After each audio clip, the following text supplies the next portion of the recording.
I used to spend the night in hotel parking lots. What was I gonna do? I ain't had nowhere to stay, so I lived in the car. I had $35. And I said, come on, God, man, I've been trying to make this dream come true. You done left me out here like this. And I was crying so hard that he just said, I didn't like hear a voice or nothing, but he spoke to me in Harvey. He said, if you get up, I'm gonna take you places you ain't never been. Now I was finna quit. So I said, skip it. I'm gonna quit anyway. So I got in my car, I went to a payphone, and I was gonna call my dad. You remember back in the day where you could punch in a code and call your answering machine and get your messages? So I called and I punched in the code and it said, doop. He said, hey Steve, this is Chuck Sutton with Showtime at the Apollo. We saw a tape of you. You're very funny. If you could get here Sunday night, we'd love to put you on television. Call me back, let me know if you can make it. So I hung the phone up, I'm crushed.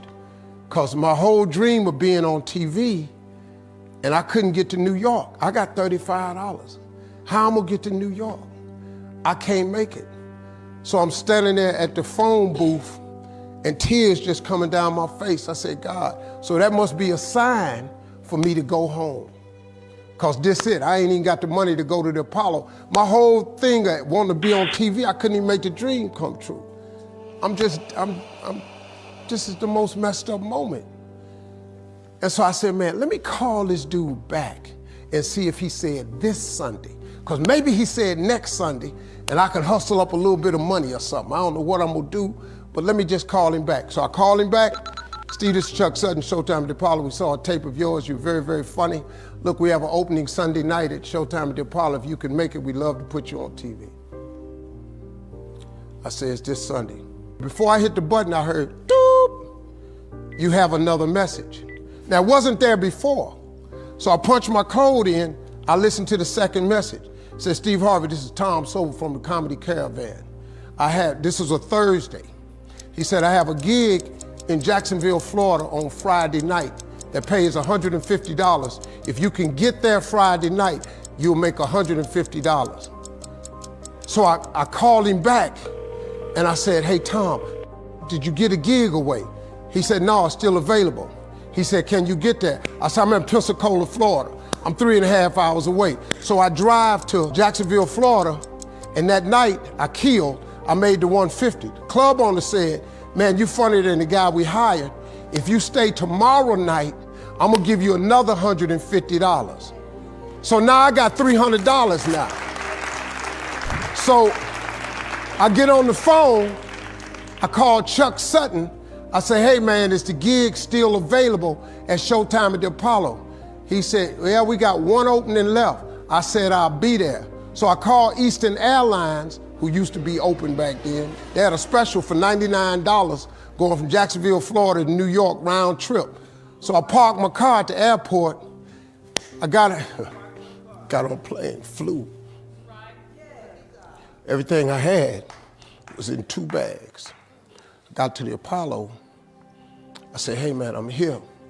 I got there at 11 o'clock in the morning. He said, you can't stay here because you don't come on to the late show tonight. I said, man, I ain't got nowhere to go.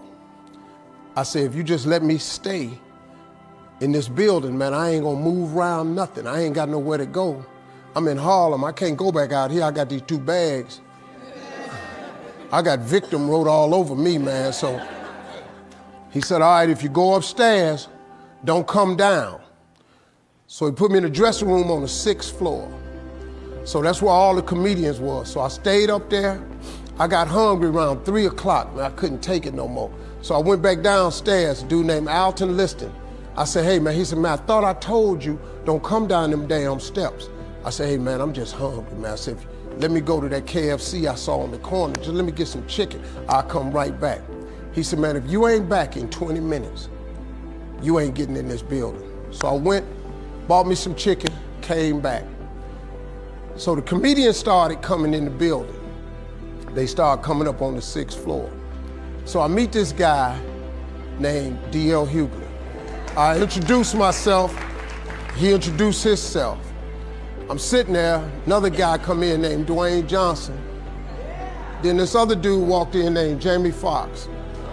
And I introduced myself. We don't know each other, ain't none of us famous. It's 1991, man. They gave everybody the lineup. I was on the last show of the night. I don't go on to 11 at night. I done had this 4 pieces of chicken. I'm starving, man. That chicken done wore off. I'm nervous, man. I'm about to throw up. D.L. Hughley went downstairs. D.L. Hughley got booed off. Dwayne Johnson got booed off. Jame Foxx went down there and got booed. They booed Jame, then Jame started singing. And then they started clapping. And Jame had their ass, then he went back to them jokes, and they got his ass. So I'm walking down the steps and I see Jame sitting on the steps. I said, hey man, hang in there. He said, man, that ain't never happened to me before, man. This is crazy. This Jame Foxx, man, one of the most talented people in all of comedy. And now, you don't even know how nervous I am, man. I can't even, my breathing is shot because these dudes been booed. So I walk out, I had wrote this joke. Mike Tyson had got in a fight in Harlem with this heavyweight named Mitch Green. Mike Tyson had hit the dude in the eye in the store. Now he was on the news, his eye was swollen. So the joke I wrote was, they was interviewing Mitch Green and he was telling everybody what happened, but his eye took over the interview. And I wrote this joke that his eye started talking and was just, I tell you what happened. The heavyweight champ's fist is coming towards my face. I just said, Lord, Lord, Lord. And I wrote this whole joke about this dude's eyeball talking. And when the punch came, and all this here, the Apollo, man, they went crazy. They lost their mind. I got a standing ovation, man. I walked off stage, man, just started crying. I couldn't believe it. They paid me. I made $750 for being on TV for one night. I'd never made $750 telling jokes in one night. And so that was my first television appearance. A couple weeks later, Sinbad was the host of the show. He got this job on Different World. And so he quit. And so Mark Curry became the host. And then Mark Curry got hanging with Mr. Cooper and he quit.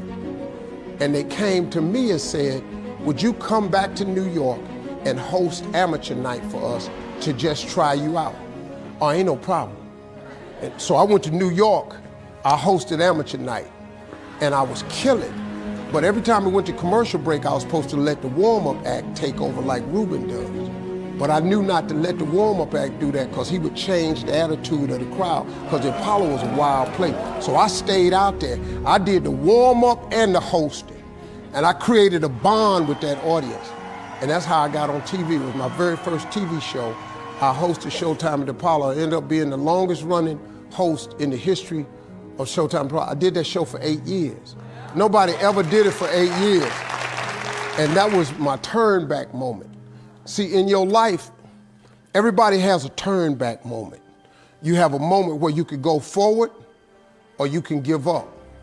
But the thing you have to keep in mind before you give up is that if you give up, the guarantee is it will never happen.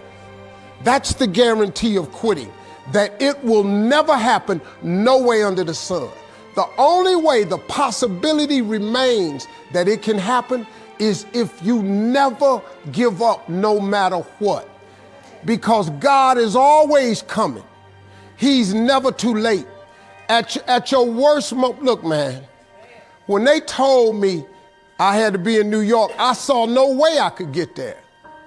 But that God though, he make the phone ring. I end up in Florida, I make $300. Then I go to New York, I make $750. Almost got $1,000 out of nowhere. That's what happened to me. That was my moment of never giving up. That's when I first learned that faith was everything, that you have to remain faithful.